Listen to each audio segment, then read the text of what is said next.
Alam nyo dati, hindi ko talaga maintindihan yung ibang tao kung bakit maya-maya na lang yung pagkuha ng pictures, videos sa tuwing merong mga importanteng pangyayari sa buhay nila. Kung meron silang pinupuntahan na magandang lugar, may kinakainan na magandang kainan, may pinupuntahan na magandang pasyalan.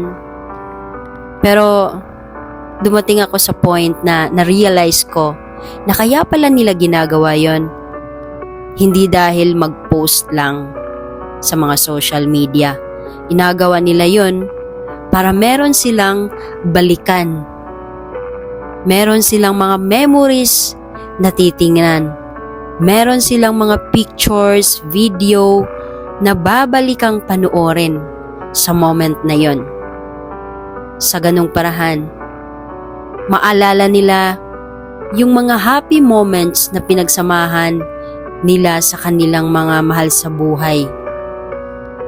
Kaya napaka-importante pala talaga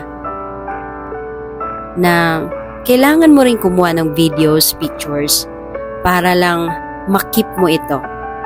Hindi lang para ipakita sa ibang tao na maganda yung mga pinapasyalan mo, kundi para na rin sa sarili mo, para sa magandang mga memories mo. Yun pala talaga ang reason. Naiintindihan ko na ngayon.